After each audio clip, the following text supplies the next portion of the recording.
All right, so you have an old phone or a bunch of old phones lying around your house, and you don't know what to do with it. You don't want to sell it, or you can't sell it because it's like it was a gift or something, so you can't sell it, or you don't want to sell it, but it's locked onto another network, and you don't want to pay the unlocking fees, or it's just not worth selling. You're not gonna get much money out of it, and or maybe no one is buying it after you put it on sale.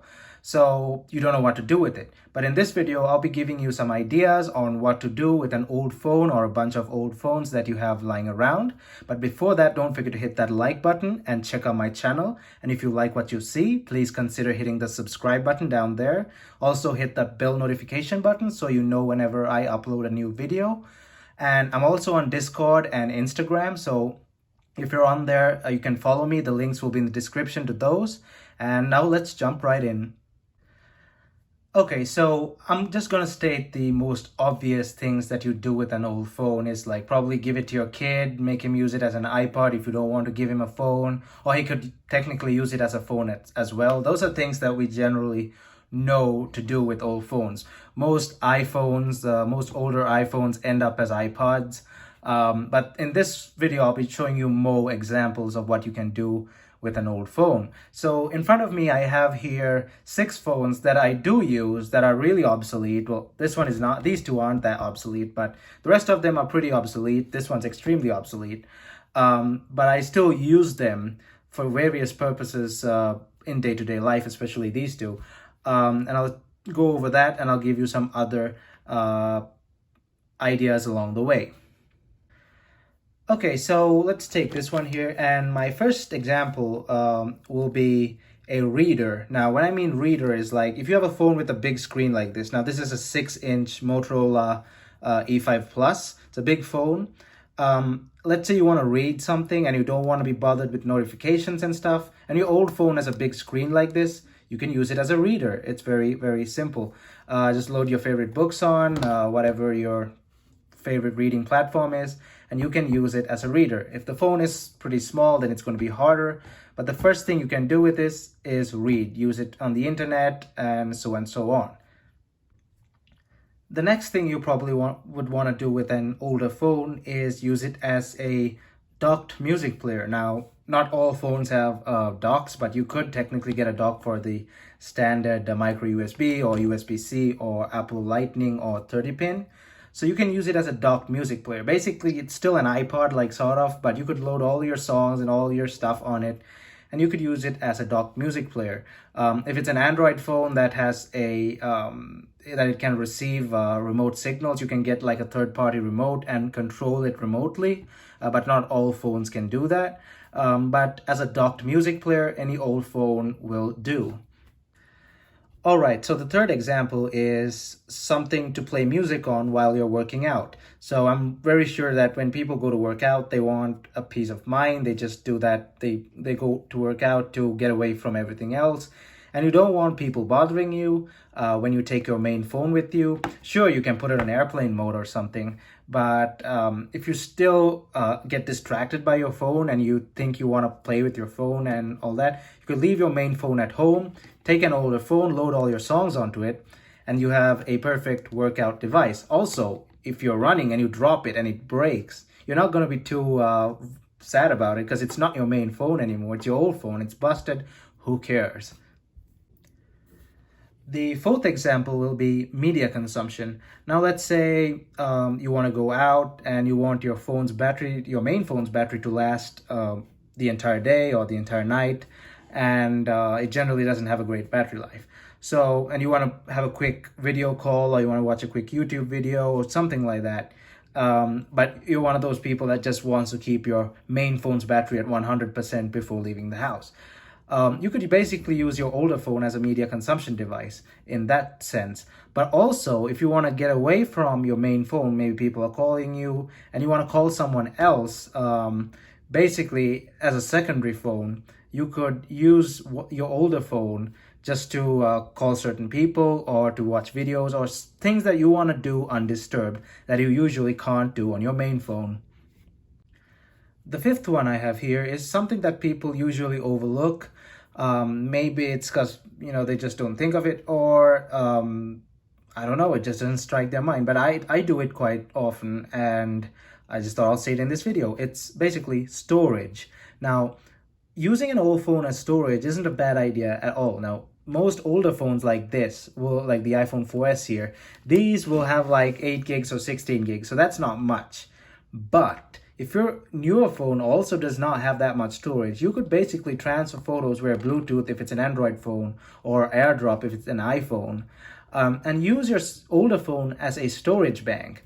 Now, you could use Android phones as USB hard drives. You could basically still transfer your stuff over, just copy it and paste it, especially with newer phones. Now, when, for example, the Galaxy S10, let's say you have a 128 gig Galaxy S10, you now have the Galaxy S20, you could use your old Galaxy S10 as a 120 gig storage device. That frees up 120 gigs from wherever else you store your stuff. So you basically have a portable external hard drive that you could use as a hard drive, or you can access all your pictures and or whatever you store in it from the phone itself. So storage is the other point. The sixth point I have to bring up is using your old phone as an alarm clock. Now, not all alarm clocks can have multiple alarms like this. Analog ones, they can't anyway, but I'm pretty sure there are some digital ones that allow you to set multiple alarms. But phones, you could set multiple as much as you want, and it'll wake you up. Now, this is my iPhone 4S. It's been with me for 2 years now.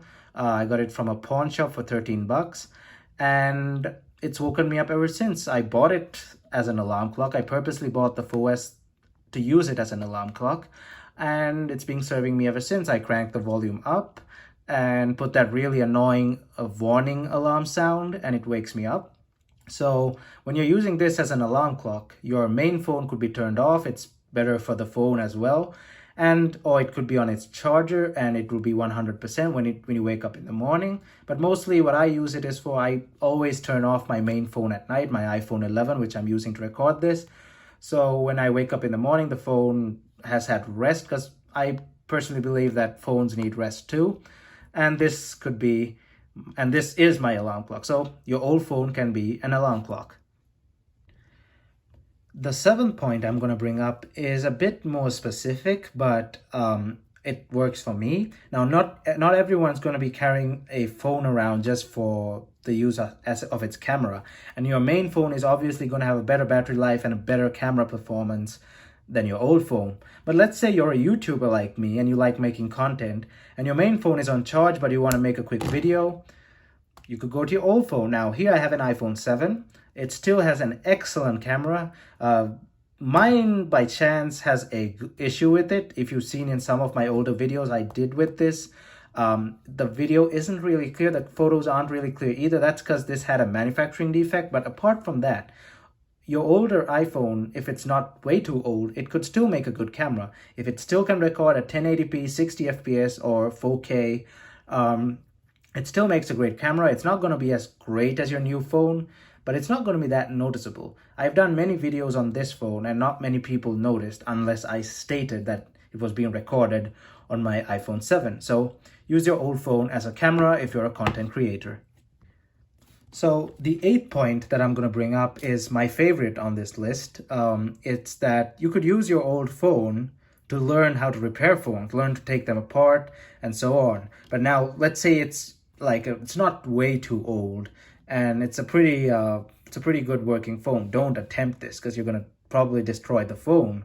But if it's really old and it has no secondhand market value, or no one's buying it, or whatever, you just can't sell it, you could use it to learn how to fix phones. Now, this is, again, very subjective, but I learned how to fix phones by taking apart phones. I never went to classes or anything like that. I never took a minor in repairing phones or anything like that. So I learned by taking stuff apart. So that's a great place to start. Take apart your old phone, provided it's not worth anything. Do not destroy your older phone if it's worth some money. So you could take it apart and learn how to fix them. Maybe it broke, and maybe you got a new phone, but your old broken phone is still sitting there. You could learn to fix it yourself. So that's something to learn. I just think that's a valuable skill. So learning to fix phones is another thing you could do with your old phone. So my ninth point somewhat stems in from my eighth point in a slightly different way, and that's learning to modify the software on your older phone. It's just a fun skill to know. You could learn to root an Android phone, put a custom bootloader on there, load a different version of Android that it's not meant to be on that phone, maybe a XDA developer version of Android. XDA forums, they're great. XDA developers, there are so many things you could do with your phone. You could just get it off that website. If you're a person who knows this already, you'll be like, yeah, I already knew that. But it's something good to know. You could modify your old Android phone. Android is so open source. You could do so many things with it. So it's a lot of fun. You could do a lot of fun things with your old Android phone by completely changing its look and all the software related things. The same goes in a certain way for iPhones. Now, iPhones, you gotta jailbreak them for that, and jailbreaking an iPhone is a bit harder than rooting an Android phone. I'm not really sure. I've never done a jailbreak in a really long time. Earlier it was easier with Cydia, but that's way long ago. That was like 10 years ago. But I've never done a recent jailbreak in the past 10 years, so I don't know. But jailbreaking is a fun thing. You could load all sorts of things on that, and you could change the look of it. You could make it look like Android. I don't know. You could do many things with a jailbroken iPhone. But remember, doing this to both phones reduces their security, especially on iPhones. iPhones are known for their security, but the moment you jailbreak it, you lose most of your security provided by Apple. So keep that in mind. You lose security when you try to modify the software on your phones. But if you don't have any personal information on it, you erased all your personal information, that's something fun to do, software modification. And finally, for my 10th point, which is a bit different from what I've been saying throughout this video, it's not something that you do on a daily, weekly, or monthly basis. It's basically long-term. And it's a long-term way of, if you're a collector, it's kind of a big deal. And if you want to earn some quick money on the long term, you should listen to this. So let's say your older phone, is a phone that was the first of its kind. For example, the first iPhone, the next bit Robin, the Red Hydrogen 1, those 3D phones like the LG Optimus 3D, the HTC Evo 3D, the first dual-core smartphone such as the LG Optimus 2X, the first phone with 1 gig of RAM, the first Windows phones, those phones that are the first of their kind. Those phones in the future will actually go up in price after a certain point because they are really highly sought after by collectors.